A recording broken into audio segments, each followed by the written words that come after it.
जय हिंद साथियों, स्वागत है आप सभी का एजुकेशन केयर 6 में। चैनल पे नए हैं तो प्लीज चैनल को सब्सक्राइब कर लें। दोस्तों, आज का ये नोटिफिकेशन उन छात्रों के लिए है जो छात्र इंतजार कर रहे थे कि वो दरोगा और सिपाही की बहाली में पार्टिसिपेट कर पाए, लेकिन ये बहाली बिहार की नहीं है। ये बहाली केंद्र सरकार की तरफ से निकाली गई है। ये रेलवे की रिक्रूटमेंट है। रेलवे प्रोटेक्शन फोर्स की तरफ से 4660 पदों की वैकेंसी निकाली गई है। वैसे अगर देखा जाए तो पूरे देश भर के संदर्भ में बहाली तो कम है, लेकिन जो छात्र इंतजार कर रहे थे, तैयारी में है, उनके लिए बहुत ही बम्पर वैकेंसी है। आपको बता दें कि 10वीं कक्षा पास है अगर आप, तो आवेदन कर सकते हैं कांस्टेबल के लिए।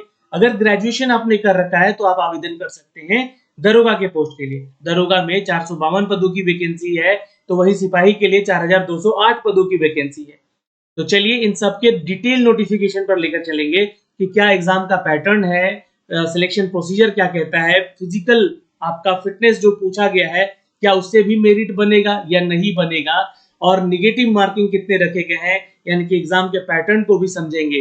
तो एक एक करके सारी जानकारी देंगे। वीडियो थोड़ा लंबा हो सकता है, लेकिन पूरी जानकारी अगर आपको चाहिए तो संपूर्ण विश्लेषण के साथ इस वीडियो को जरूर देखिएगा। आप हमारा टेलीग्राम भी ज्वाइन कीजिए, एजुकेशन की 86 का, जहां पे आपको डेली मॉक टेस्ट दिए जा रहे हैं दरोगा की परीक्षाओं को लेकर। तो यहाँ पे वहां पे भी आपको कुछ ना कुछ तो हेल्प जरूर मिलेगा, और वो बिल्कुल फ्री है। और दूसरी चीज की नोटिफिकेशन वाला भी टेलीग्राम आप लोग ज्वाइन कर लीजिएगा, जहां पे हर जॉब अपडेट आपको मैं साझा करता हूँ, जो भी वीडियोस अपडेट करता हूँ। तो चलिए सीधे लिए चलता हूँ इन सबकी अपडेट पे दोस्तों। तो दोस्तों, आप हैं इसकी ऑफिशियल वेबसाइट पे। जैसा कि आप लोग सभी जानते हैं यहाँ पे कि रिक्रूटमेंट वाले प्रोसेस पे जाके आपको ये अपकमिंग नोटिफिकेशन यहाँ से देखने को मिल जाएगा, जहाँ पे इसके अपकमिंग अपडेट के बारे में जानकारी आपको दे दी गई थी कि यहाँ पे जो वैकेंसीज है रेलवे प्रोटेक्शन फोर्स की सब इंस्पेक्टर और कांस्टेबल की रिक्रूटमेंट को लेकर, ये अपडेट कर दी गई थी। देखिए, ये मैंने नोटिफिकेशन आपको दिखाया था जब इसका वीडियो मैंने आपको अप टू डेट किया था। तो 1 2024 और 2 2024 सब इंस्पेक्टर और कांस्टेबल की वैकेंसी, जिसके लिए आप आवेदन करेंगे 15 अप्रैल से, यानी कि कल से आपका लिंक एक्टिवेट कर दिया जाएगा उन सभी आरआरबी के ऑफिशियल वेबसाइट पे, जहां से आप इसको आवेदन कर सकते हैं। इसका लिंक सारा दिया गया है। ये आप लोग सारे लिंक देख सकते हैं। अहमदाबाद का है, बेंगलुरु का है, कोलकाता का है, मालदा का है, जितना भी जोन है हमारा रेलवे का, वहां का नोटिफिकेशन दिया गया है। अब इनके जो सीईएन, जो आपका एडवर्टीजमेंट कहलाता है, सीईएन 2024 और 1 2024, ये आपको जो है मैंने डाउनलोड कर रखा है यहाँ पे, जिसके बारे में जानकारी आपको देंगे। देखिए, फीस का बारे में जानकारी भी दे दिया गया है पहले कि 500 रुपया फीस लगेगा जो भी जनरल कैटेगरी का छात्र है, लेकिन 400 रुपया आपको रिफंड कर दिया जाएगा, है ना। ये आपको लौटा दिया जाएगा अगर आप इसके एग्जाम में अपियर होते हैं तो। SC ST है या एक सर्विसमैन है या फीमेल है तो आपको 250 रुपये चार्ज करने होंगे यहाँ पे फॉर्म भरने को लेकर। लेकिन यहाँ पे ध्यान रखिएगा कि 250 रुपया आपको रिटर्न पूरा का पूरा कंप्लीटली कर दिया जाएगा। तो खैर, ये तो बात की बात है, लेकिन टोटल वैकेंसीज हम अगर बात करें तो 4660 पदों की टोटल वैकेंसीज है दोस्तों, जहां पे SI की 452 और कांस्टेबल की 4208 पदों की वैकेंसीज है। अगर हम बात करें दोस्तों सैलरी स्केल की, तो लेवल 6 का यहाँ सैलरी स्केल है 7 CPC के तहत। यहाँ पर दरोगा की इस बहाली को लेकर तो लगभग 40 से 50 हजार का सैलरी तो स्टार्टिंग आपकी मिलेगी ही, जो कि 35,400 तो बेसिक सैलरी ही रखी गई है।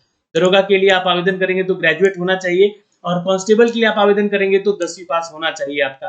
और ध्यान रखिएगा यहाँ पर पे लेवल जो है 3 का होगा, और यहाँ पर 18 से 28 साल एज होगा, और यहाँ से 20 से 28 साल एज लिमिटेशन रखा गया है दरोगा के लिए। और सर 21,700 जो है कांस्टेबल का जो है सैलरी स्केल है। और ये जो है मेडिकल जो स्टैंडर्ड है यहाँ पे दोनों में ही B1 का मिलेगा आपको। तो ये बहुत अच्छी बात है, रेलवे का जॉब है। और यहाँ पर देखिए, अगर आप इसकी तैयारी में लगे नहीं हुए हैं तो आज ही चैनल ज्वाइन कीजिए सक्सेस की 98, जहाँ पे आपको मैथमेटिक्स रीजनिंग की क्लासेस बिल्कुल फ्री ऑफ कॉस्ट में वहाँ पे दी जा रही है। साथ ही साथ करंट अफेयर के लिए भी आपको अपडेट किया जा रहा है। तो देखिए, खैर ये तो आपकी पढ़ाई को लेकर चीजें हो गई, लेकिन अगर आप यहाँ पे आवेदन करना चाहते हैं तो ये एज लिमिटेशन को थोड़ा ध्यान रखिएगा। 1 जुलाई 2024 से आपका जो है एज का कट ऑफ डेट रखा गया है, तो इस बात का ध्यान रखिएगा। फिजिकल मेजरमेंट के बारे में थोड़ा जरूर पढ़ लीजिएगा, क्योंकि PMT जो है आपका मेडिकल जो फिटनेस है, ये जो है आपका जांचा जाएगा। और चलिए मैं इसके डिटेल नोटिफिकेशन पे ले चलता हूँ। तो ये दोस्तों इसका डिटेल नोटिफिकेशन है दरोगा के पोस्ट के लिए, जिसके लिए कि कल से आवेदन शुरू हो जाएगा और 14 मई लास्ट डेट होगा फॉर्म भरने का। ये ध्यान रखिएगा, 24 मई तक आपको पेमेंट भी कर देना है फॉर्म भर के। और ये सारी चीजें मैंने आपको बता दिया है। यहाँ पर 20 से 28 साल का एज लिमिटेशन है और 452 सीट है यहाँ पे। एलिजिबिलिटी की बात करें तो यहाँ पे आपका जो है नेशनलिटी होना चाहिए। ऑनलाइन एप्लीकेशन जब भी आप आवेदन करेंगे तो उस डेट तक जो है आपका ग्रेजुएशन कंप्लीट हो जाना चाहिए। और एज लिमिटेशन, कास्ट, कैटेगरी, इन सब से रिलेटेड जितना भी डॉक्यूमेंट है आपका एजुकेशन क्वालिफिकेशन से रिलेटेड, तो ये सारा डॉक्यूमेंट सर्टिफिकेट जो है आपका लगेगा जब आप फॉर्म भरेंगे, इसलिए इसका एक फॉर्मेट जो है बना के जरूर अपने पास रखिएगा। ओके, अब यहाँ पे मेडिकल फिटनेस की बात कही गई है, तो यहाँ पे ध्यान रखिएगा, who are found medically unstable और unfit the post shall be given alternatively appointment, उनको यहाँ से डिस्क्वालीफाई कर सकते हैं लोग।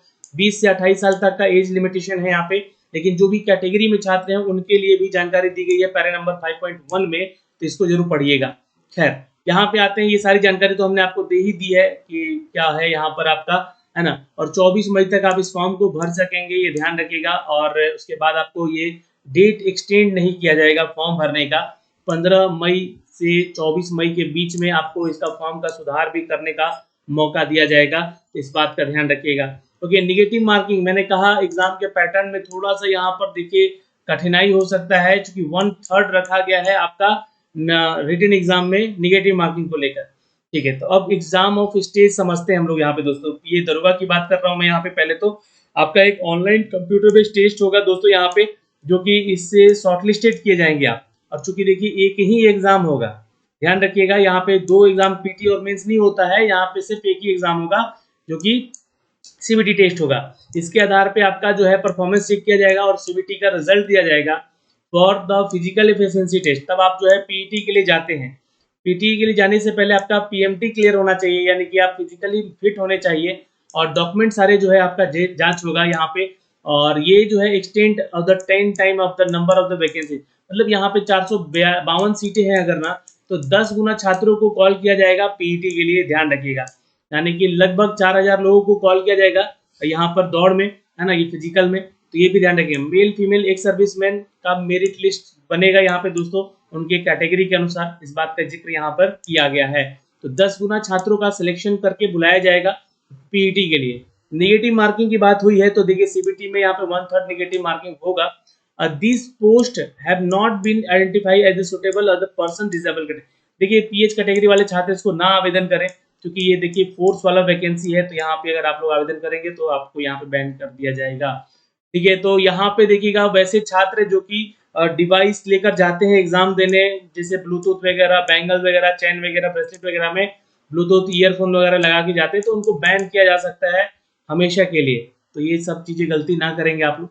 चलिए, कुछ जनरल इंस्ट्रक्शन दिए गए हैं, ये आपको खुद से पढ़ने होंगे, यहाँ पे ज्यादा जानकारी आपके लिए इंपॉर्टेंट है नहीं, लेकिन फिर भी इसको एक बार रीड आउट जरूर कर लीजिएगा। अब यहाँ पे जो छात्र पूछ रहे थे कि सर क्या मेरिट जो बनेगा वो फिजिकल पे बनेगा, नहीं, आपका मेरिट जो बनेगा ना वो सीबीटी टेस्ट पे ही बनेगा। फिजिकल जो है आपका पीईटी जो है वो सिर्फ और सिर्फ क्वालिफाइंग है, इस बात का ध्यान रखिएगा। आगे आते हैं हम लोग यहाँ पे, उसके ऊपर भी हम लोग चर्चा करेंगे। और मेडिकली फिटनेस आपको दिखाना होगा अपना जो है मेडिकल जांच के दौरान। देखिए नेशनलिटी तो इंडियन होनी चाहिए आपको आवेदन करने को लेकर। और यहाँ पे जो भी एक सर्विसमैन में है और या फिर जो भी छात्र आवेदन करना चाहते हैं, वो 20 से 25 साल तक की एज लिमिटेशन है यहाँ पे। लेकिन यहाँ पे 3 साल का एज रिलेक्शन दिया गया है ड्यू टू कोविड, यहाँ पे कोविड के चलते यहाँ पे आपको एज में छूट दिया गया है। जो अदर कैटेगरीज में है उनको भी छूट मिले हैं भाई, as per the category notification जो कि दिया गया है। और 20 से 28 साल तक का आपका एज लिमिटेशन होना चाहिए, और एज कैलकुलेशन जो होगा ये इस इन बिटवीन होगा 2/7/1996 से लेकर मान लीजिए कि आपका जो है 1 जुलाई 2024, है ना, उस बीच में ही आपका डेट ऑफ बर्थ होना चाहिए, मैच करना चाहिए, यानी कि 28 साल का आपका होना चाहिए उम्र। ये ओबीसी के लिए है और एससी के लिए है, ध्यान रखिएगा। ओके, तो ये तो हो गया आपका एज लिमिटेशन को लेकर। एजुकेशन क्वालिफिकेशन के बारे में जैसा कि बोला गया है कि ग्रेजुएशन होना चाहिए कंप्लीटेड, आपका क्वालिफाइंग होना चाहिए आपका यहाँ पे जो सॉरी इन अपियरिंग में नहीं होना चाहिए आपका, ये ध्यान रखिएगा। रिजल्ट पास आउट होना चाहिए। फॉर्म फीस के बारे में मैंने चर्चा कर दिया है, 500 और 250 रुपये आपसे लगेंगे, लेकिन ये रिफंडेबल होंगे 400 और 250, ठीक है, ये ध्यान रखेंगे आप लोग। ओके, मोड ऑफ पेमेंट जो है ऑनलाइन होगा यहाँ पर। और आगे देखते हैं, क्योंकि जो इंपॉर्टेंट चीजें हैं उन पे आते हैं दोस्तों। यहाँ पे इनके सिलेबस के बारे में भी जानकारी दी गई है। और देखिए जब तक आप अपियर नहीं होंगे ना, तो आपका फीस रिफंड नहीं किया जाएगा, सीधी सी बात यहाँ पे लिख दिया गया है। और ये देखिएगा, ये जो आपका एग्जाम का पैटर्न है दोस्तों सीबीटी का, यहाँ पे देखिएगा तो 90 मिनट का एग्जाम होगा, 120 क्वेश्चन दिए जाएंगे। अब हर क्वेश्चन जो है 1 मार्क्स का होगा, लेकिन निगेटिव मार्किंग 1/3 रखा गया है, ठीक। नॉर्मलाइजेशन यहाँ पे किया जाएगा क्योंकि एक से ज़्यादा शिफ्टों में आपकी परीक्षा होगी और मिनिमम जो पासिंग परसेंटेज है वो आपका जनरल है तो आप ओबीसी है, एनसीएल है तो 35%, एससी एसटी है तो 30% रखा गया है। अब सिलेबस ऑफ सीबीटी जो है यहाँ पे मेंशन किया गया है, आपको ये एक एक करके सिलेबस देखिएगा। ये अर्थमेटिक का है, ये जनरल इंटेलिजेंस का है और ये अवेयरनेस का है। कौन कौन से टॉपिक्स आपसे क्वेश्चन पूछे जाएंगे। अब यहाँ से रिलेटेड जितने भी क्वेश्चन की तैयारी है वो हम अपने टेलीग्राम पे जरूर इन सब से रिलेटेड क्वेश्चन दे रहे हैं, तो आप हमारा टेलीग्राम ज्वाइन कीजिएगा। और मैथ और रीजनिंग से संबंधित जो भी चीज़ें आपको पढ़नी है उनके लिए आप सक्सेस की 98 का चैनल जरूर ज्वाइन कर लीजिएगा। और यहाँ पे देखिएगा फिजिकल एफिशिएंसी टेस्ट जो है पीईटी और पीएमटी के बारे में क्या कहा गया है। तो कैंडिडेट जो है शॉर्टलिस्ट होकर आएंगे यहाँ पे अपने सीबीटी परफॉर्मेंस के आधार पे उनका पीईटी एग्जाम में जाना होगा। 10 गुना छात्रों को यहाँ पे बुलाया गया है। मेल फीमेल और एक सर्विसमैन छात्रों को यहाँ पे बुलाया जाएगा। और यहाँ पे जो है ये जो आपका पीईटी होगा ना, ये जो है सिर्फ क्वालिफाइंग नेचर का होगा, इस बात का ध्यान रखिएगा। ये जानकारी आपको मैं दे दूं, लेकिन आपको क्वालिफाई एटलीस्ट करना पड़ेगा। जैसे कि 1600 मीटर का रनिंग है जहाँ पर मेल छात्र दौड़ेंगे 6 मिनट 30 सेकेंड में, और एक सब इंस्पेक्टर के लिए वही फीमेल के लिए सेम है टाइमिंग यहाँ पे, लेकिन इनको जो है 800 मीटर ही दौड़ना है, वो 4 मिनट में दौड़ना है। ये ध्यान रखिएगा, फीमेल के लिए ये वाला है। लॉन्ग जंप इनका 12 फीट है मेल का और महिलाओं को 9 फीट है। हाई जंप 3 फीट 9 इंच है और महिलाओं के लिए सिर्फ 3 फीट है। पीएमटी में आते हैं तो यहाँ पे ध्यान रखिएगा, जो जनरल ओबीसी ईडब्ल्यूएस कैटेगरी से आते हैं उनका हाइट जो है 165 सेंटीमीटर होना चाहिए और महिलाओं का 157 सेंटीमीटर। और जो चेस्ट मेजरमेंट है 80 सेंटीमीटर होना चाहिए फुलाकर, और बिना फुलाए 85 सेंटीमीटर। महिलाओं के लिए यहाँ पे चेस्ट मेजरमेंट नहीं होता है। एससी एसटी में आते हैं आप तो 160 सेंटीमीटर हाइट होना चाहिए मेल में, और फीमेल में 152 सेंटीमीटर हाइट होना चाहिए। और 76.2 जो है अनएक्सपेक्टेड यानी अनएक्सपेंडेड यानी कि बिना फुलाए होना चाहिए 76.2, और फुलाकर जो है 81.2 का यहाँ पे आपका होना चाहिए चेस्ट। फिर बाकी जो इन सभी कैटेगरी से बिलोंग करते हैं, आप इन क्षेत्रों से आते हैं तो 163 सेंटीमीटर हाइट होना चाहिए मेल में, और फीमेल में 155 सेंटीमीटर। बाकी चेस्ट का मेजरमेंट बिल्कुल एज इट इज रहेगा। तो ये सारी जानकारी है दोस्तों यहाँ पर, ये जानकारी यहाँ पे भी लिखित तौर पे दी गई है। और इसके बाद देखिएगा तो डॉक्यूमेंट वेरिफिकेशन होता है, और डॉक्यूमेंट वेरिफिकेशन के बाद आपका यहाँ पे सिलेक्शन होता है। तो एक ही एग्जाम देना है, इस बात का ध्यान रखिएगा। लेकिन एग्जाम टफ है क्योंकि यहाँ पे जो है आपको 1/3 नेगेटिव मार्किंग है, तो स्कोर कम हो सकता है। और नॉर्मलाइजेशन होगा तो स्कोर और कम हो सकता है क्योंकि ज़्यादा छात्र ज़्यादा शिफ्टों में एग्जाम देंगे। अब फॉर्म कैसे भरना है इसका एक कल मैं वीडियो बना के जरूर बताऊंगा, कल से इसका फॉर्म भरा जाएगा। लेकिन आप इस नोटिफिकेशन को पढ़ लीजिएगा थ्रू आउट, और इसकी जानकारी जो है हमने आपको कंप्लीट दी है। उसी तरह यहाँ पे कांस्टेबल का भी रिक्रूटमेंट है दोस्तों, जो कि कल से ही इसका फॉर्म भरा जाएगा, लेकिन सैलरी स्केल वगैरह यहाँ पे थोड़ी कम है, जो कि जानकारी हमने आपको दी है। और 4208 पदों की यहाँ टोटल वैकेंसी है। 24 मई तक आप इसको भी आवेदन कर सकते हैं।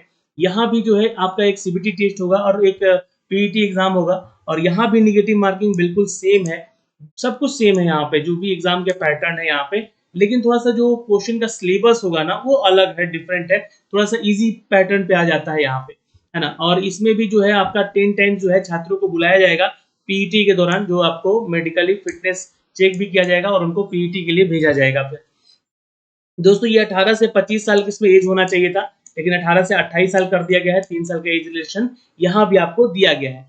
बाकी कैटेगरी में आते हैं तो उनको छूट मिलेगा ही as per the Indian government rule, और यहाँ पे छूट के बारे में दिया गया है। यहाँ पे जो है एजुकेशन क्वालिफिकेशन जो मांगा गया है वो मैट्रिकुलेशन का मांगा गया है, या उसके इक्विवेलेंट आपका होना चाहिए, लेकिन पास आउट होने चाहिए, इस बात का ध्यान रखिएगा। यहाँ पे भी फॉर्म भरने का सेम प्राइस है, 500 रुपये और 250 रुपये, जो कि रिफंडेबल होगा। 400 रुपया और 250 रुपया यहाँ पे कंप्लीट आपको दे दिया जाएगा अगर आप एग्जाम में अपीयर हो जाते हैं तो। मोड ऑफ एग्जाम यहाँ पे ऑनलाइन होगा, ये ध्यान रखिएगा। पेमेंट भी आपको ऑनलाइन ही करना होगा, और बाकी सारी चीजें सेम सिमिलर है यहाँ पे। कोई भी अगर डाउट है तो आप कमेंट सेक्शन में कमेंट कीजिएगा, पूछिएगा। और इसका जो सिलेबस है ये भी मैं सिलेबस आपको शेयर कर दूंगा टेलीग्राम पे, वहां से देख लीजिएगा। इसका रिक्रूटमेंट प्रोसेस भी वही है, कंप्यूटर टेस्ट देंगे, फिर आपका पीईटी में भेजा जाएगा, पीएमटी जांच होगा आपका, और डॉक्यूमेंट वेरिफिकेशन होगा, और देन आपका यहाँ पे सिलेक्शन करके शॉर्टलिस्ट कर दिया जाएगा रिजल्ट। और इसका जो है पैटर्न और सिलेबस का डिटेल दिया गया है। यहाँ भी 90 मिनट का एग्जाम होगा, 120 क्वेश्चन पूछे जाएंगे।